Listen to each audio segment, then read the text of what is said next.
Hello दोस्तों, आज हम स्टार्ट करने वाले हैं आपका चैप्टर फर्स्ट रैप्सोडी का कलेक्शन ऑफ आईएससी पोइम्स, जो कि है Abhisara the tryst, written by Rabindranath Tagore. Upagupta the disciple of Buddha lay asleep in the dust by the city wall of Mathura. Upagupta एक सेवक थे बुद्ध के, मतलब इन्हें आप साधु कह सकते हैं। ले asleep in the dust by the city wall of Mathura, Mathura की दीवार के बाहर, मतलब मथुरा की जो दीवार है, मथुरा शहर की जो दीवार के बाहर वो ज़मीन पर सो रहे थे, ठीक है, लेट के। Lamps were all out, doors were all shuts and stars were all hidden by the murky sky of August. Lamps were all out मतलब सारे जो दिए थे, लैम्प्स थे, वो सारे बुझ गए थे। डोर्स वर ऑल शट्स, सारे जो खिड़की दरवाजे थे वो भी बंद हो चुके थे। And stars were all hidden by the murky मतलब डार्क, मर्की का मतलब हो जाता है यहाँ डार्क मतलब अंधेरा। And the stars were all hidden by the murky sky of अगस्त। ये हमें यहाँ पर टाइम बता दिया है, कौन सा मंथ है, अगस्त। अगस्त में हमें पता है ज़्यादा से ज़्यादा रेनी सीजन होता है, इस वजह से बहुत सारे बादल हैं यहाँ, और बादल होने के कारण जो जितने भी स्टार हैं हमें दिख नहीं रहे हैं, अंधेरा हो गया, मतलब काली रात है, मतलब अंधेरी रात है खूब, ठीक है। Whose feet were those tingling with anklets, इसका मतलब है वो किसके पैर थे, वो किसके पैर थे जिसके पैरों में टिंकलिंग विद एंकलेट्स, इसका मतलब है जो पायल पहनी हुई होती हैं लेडीज़, उसकी बात हो रही है। जो पायल पहने हुए छन छन की आवाज़ आ रही है वो किसके पैर थे। Touching his breast of a sudden, उसके से ब्रीस्ट का मतलब यहाँ हो गया सीने पर। Touching his breast of a sudden, अचानक से उसके सीने पर टच होता है उसका पैर, ठीक है। यहाँ पर एक लेडीज़ की बात हो रही है, क्योंकि हमें पता है लेडीज़ ही पहनती हैं पायल। छन छन की आवाज़ होते हुए अचानक से उसके सीने पर पैर टच हो जाता है। ही वोक अप स्टार्ल्ड मतलब वो अचानक से एक संग उठ जाते हैं। And the light from a woman's lamp fell on his forgiving eyes, और जो वुमेन के हाथ में लैम्प थी उसकी लाइट उस आदमी के आंखों में पड़ी, जो कि एक फॉर गिविंग आइज थी। इसका मतलब है कि फॉर गिविंग का मतलब हो जाता है कि माफ़ करने वाली। उनके आंखों में कोई गुस्सा नहीं था, वरना और कोई मतलब साधारण आदमी होता तो ज़रूर ही वो गुस्सा कर जाता, लेकिन उनकी आंखों में कोई भी गुस्सा नहीं था, वो माफ़ करने वाली एक आंखें थी। It was Vasavadatta the dancing girl, मतलब जो औरत थी उसका नाम था वसदत्ता, जो कि एक डांसिंग गर्ल थी। स्ट्रेड विद ज्वेल्स मतलब वो लदी हुई थी ज्वेल से, मतलब डांसिंग गर्ल लदी हुई ज्वेल से लदी हुई थी, इतने बहुत ज़्यादा सोना चांदी पहने हुए थी। Clouded with a pale blue mental, clouded का मतलब हो गया ढके हुए थी, with a pale blue mental drunk with the wine of her youth, इसका मतलब होता है कि वो थोड़ी सी शराब भी पी हुई थी, और वो अपने कह सकते हो आप जवानी के नशे में धुत थी, जैसे कहते हैं टीनेजर जो इश्कबाजी में पड़ जाते हैं, उसी तरीके की ये थी वसदत्ता, ठीक है।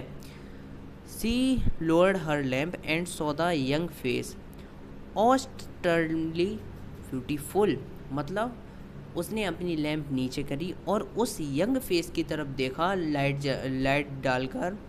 ऑस्टर्नली ब्यूटीफुल मतलब बहुत ज़्यादा स्पिरिचुअली ब्यूटीफुल जो होते हैं ना लोग, जो साधु लोग होते हैं, उनकी चेहरे की चमक अलग ही होती है। तो उनके चेहरे की, ये किसकी बात हो रही है यहाँ पर हो रही है उपगुप्ता की बात। उनके चेहरे पर वसदत्ता ने लाइट डाली, फिर उसके लिए एक स्पिरिचुअली ब्यूटी दिखी हुई उनके चेहरे पर, ठीक है। फॉरगिव मी यंग एसिटिक्स मतलब वो कह रही है सेड द वुमेन, वो उस वसदत्ता ने कहा, वुमेन वसदत्ता के लिए कह रहे हैं, वुमेन ने कहा कि मुझे माफ़ कर दो। यंग एसिटिक मतलब साधु के लिए कह रही है, यंग एसिटिक मुझे माफ़ कर दो। Graciously come to my house, the dust earth is not a fit bed for you, ये कह रही हैं कि कृपया करके मेरे घर चलो। इससे आप समझ सकते हैं कि वो जो लेडीज़ थी, डांसिंग गर्ल थी वसदत्ता, वो उस चेहरे को देखकर, उन साधु को देखकर, एस्थेटिक को देखकर मोहित हो गई थी, और उनसे कह रही थी कि कृपया करके मेरे घर चलो, यह गंदी संदी ज़मीन पर लेटना ये तुम्हारे लिए एक फिट बेड नहीं है। द यंग एस्थेटिक आंसर, वो जवान जो यंग साधु थे उन्होंने जवाब दिया, woman go on your way, तुम अपने रास्ते पर जाओ। When the time is ripe, जब सही समय होगा, I will come to you, मैं तुम्हारे पास ज़रूर आऊँगा। Suddenly the black night showed its teeth in the flash of lightning. इसका क्या मतलब होता है? इसका सीधा सीधा मतलब यही है कि अचानक, दो हमें पहले पता था कि बरसात का मौसम है, अचानक से बिजली कड़की, और बिजली कड़कने से ये दिखा बता रहे हैं कि एक संग क्या दिखा रहे हैं, black night showed its teeth, teeth मतलब सफ़ेद, तो बिजली कड़की थी, तो एक संग बहुत ज़्यादा जैसे दिखा रहा है कि बादल अपनी दांत दिखा रहे हैं, बहुत गुस्से में है, ठीक है। The storm rolled from the corner of the sky and the woman trembled in fear. The storm gloom का मतलब हो गया जो तूफान है वो दहाड़ा एक संग एक एक कोने से दूसरे कोने तक स्काई के, ठीक है। And the woman trembled in fear, इसका मतलब हो गया जो औरत थी वो कांप के भाग गई, एक संग डर के भाग गई। I year not it passed, एक साल भी नहीं गुजरा था अभी। It was evening of a day in April, ठीक है। हाँ, अब दिख रहा है आपको शायद क्लियर, अब दिख रहा है, सॉरी। अभी कहाँ थे हम? हाँ, a year had not passed, ठीक है, एक साल भी नहीं गुजरी थी अभी। It was evening of a day in April, अभी बात हो रही थी इससे पहले अगस्त की, अब बात हो रही है अप्रैल की, ठीक है। इन द स्प्रिंग, अप्रैल में हमें पता है स्प्रिंग सीजन होता है। The branches of the wayside trees were full of blossom, मतलब जो टहनियाँ थी पेड़ की वो किनारे पर, बे साइड मतलब किनारे पर जो पेड़ लगे हुए थे उनकी टहनियाँ थी वो पूरी फूलों से लदी हुई थी, ठीक है। इसका कहने का मतलब यही है। अब हम बढ़ते हैं आगे। अब यहाँ पर कहना है gay notes of a flute came floating in the warm spring air from afar. Gay notes का मतलब हो गया, गे नोट्स का ये मतलब है कि खुशी से भरे हुए स्वर सुनाई पड़ रहे थे। फ्लूट, फ्लूट के मतलब बांसुरी के, बहकर आ रहे थे हल्की गर्म हल्की ठंडी हवा से बहुत दूर से, मतलब सुनाई बहुत दूर से ये स्वर सुनाई दे रहे थे, बहुत ही खुशी वाले स्वर थे ये। The citizen had gone to the woods for the festival of flowers, मतलब जो नागरिक थे वो सभी फूलों का त्यौहार मनाने के लिए जंगल में गए हुए थे। From the mid sky gazed the full moon on the shadows of the silent town. इसका मतलब है पूरे का कि जो रात का समय बता रहे हैं यहाँ कि जो मून है वो बीच आकाश में पूरी तरीके से खिला हुआ था, और उसने जितने भी टाउन थे उनकी सबकी शैडो अच्छी तरीके से दिखा रहा था, मतलब यही है। द यंग एसेटिक, मतलब वो साधु की बात होने लगी अब यहाँ। Was walking in the lonely street, lonely मतलब सुनसान गली में अकेले घूम रहे थे, यंग साधु थे। Wild overhead the lovesick koel, कोयल की बात हो रही है जो आपने सुनी होंगी गाँव में, अगर जानते होंगे वैसे ज़्यादा से ज़्यादा आप। कोयल जो आम पकने पर बताती है अपनी आवाज़ वो करके, ठीक है। अटर्ड मतलब बोल रही थी। फ्रॉम द मैंगो ब्रांच, मैं आम की टहनी पर बैठ के। देयर स्लीपलेस प्लेन, मतलब वो किसी से शिकायत सी कर रही, इस तरीके से वो आवाज़ अपनी निकाल ली थी। मतलब जब वो यंग एसिडिक अकेले टहल रहे थे गली में, तब उनके ऊपर उन्होंने देखा कि देखो एक आम का पेड़ है, वहाँ एक कोयल बोल रही है, मतलब किसी से शायद शिकायत कर रही है, वो हो सकता है उसका हस्बैंड हो, उससे वो शिकायत कर रही है कि तुम इतने दिन से कहाँ थे, कुछ इस तरीके की यहाँ पर स्टोरी चल रही है। यहाँ पर हमें कोई क्लियर बात नहीं बताई गई। Upagupta passed through the city gate and stood at the base of the rampart, मतलब उपा गुप्ता शहर के गेट से पास होकर चले गए, मतलब दूर चले गए थोड़ा।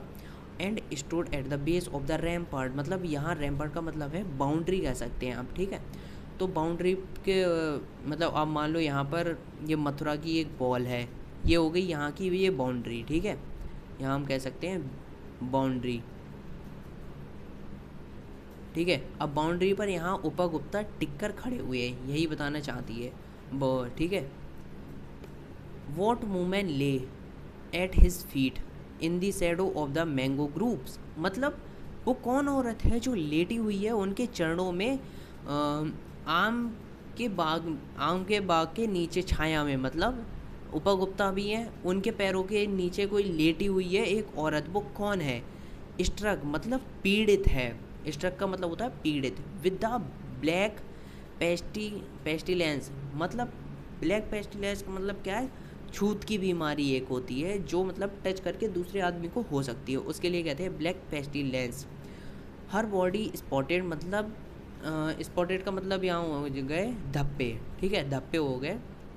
विथ सोर ऑफ स्मॉल पॉक्स मतलब घाव, स्मॉल पॉक्स एक बहुत ही खतरनाक बीमारी है। अब यहाँ पर पूरा बता देते हैं। Struck with the black pestilence her body spotted with sores of smallpox मतलब वो पीड़ित थी अपनी छूत की बीमारी से, उसकी बॉडी पर बहुत सारे धब्बे आ गए थे और घाव भी थे, किसकी वजह से, स्मॉल पॉक्स की वजह से। She had been hurriedly driven away from the town मतलब हरिडली का मतलब है जल्दबाजी में ही उसे गांव से फेंक दिया गया, मतलब गांव से निकाल दिया गया, क्योंकि poise to avoid her poisonous contagion मतलब इसका हो गया पॉइजनस मतलब जहरीला और कंटेनर मतलब संक्रमण मतलब उसके और जो भी मतलब वायरस कह सकते हैं, ज़्यादा आप हिंदी में मत जाओ, कि वायरस उसके दूसरे को नहीं फैल जाए, इस वजह से उसे जल्द से जल्द गांव से निकाल दिया गया, ठीक है।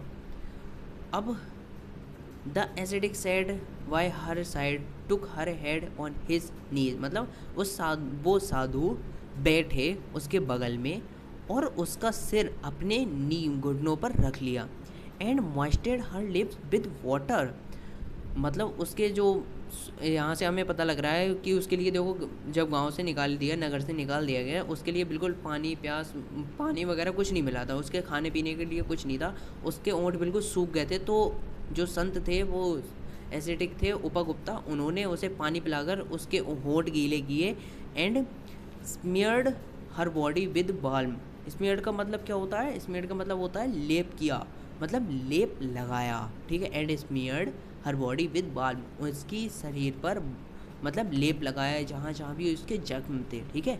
Who are you merciful one asked the woman उस औरत ने पूछा तुम कौन हो दयालु व्यक्ति जो मेरी मदद कर रहे हो, क्योंकि उसे पता था कि देखो पूरी जितने भी सब लोग हैं सब ने ही मुझे धक्के मार के निकाल दिया है, लेकिन ये कौन ऐसा दयालु आदमी है जो मेरी इस हालत में भी मदद कर रहा है। तब उन्होंने कहा था, उपगुप्ता की ये कहे हुए शब्द है यहाँ से यहाँ तक, the time at last has come to visit you and I am here Vasavadatta replied the young ascetic मतलब ये कह रहे हैं आखिरकार वह वक्त आ ही गया जब आखिरकार वह वक्त आ ही गया, अब मैं तुम्हारे पास हूँ वसदत्ता। किसने कहा था, साधु ने कहा था। बस हमारी पोइम इतनी ही है, इसमें बस ये बताते हैं कि शुरू में वो बस उपगुप्ता हमारे लेटे हुए थे, बाद में वो आई नशे में, बाद में 1 साल पास नहीं हो पाई, उसके बाद उन्हें बीमारी लग गई, बाद में उपगुप्ता उन्हें मिले, बाद में फिर उन्हें बाल्म लगा के बताया कि आखिरकार वो टाइम आ गया जो हमने तुमसे कहा था कि हम तुमसे ज़रूर मिलेंगे। तो आज के लिए इतना ही, मिलते हैं अगली वीडियो में।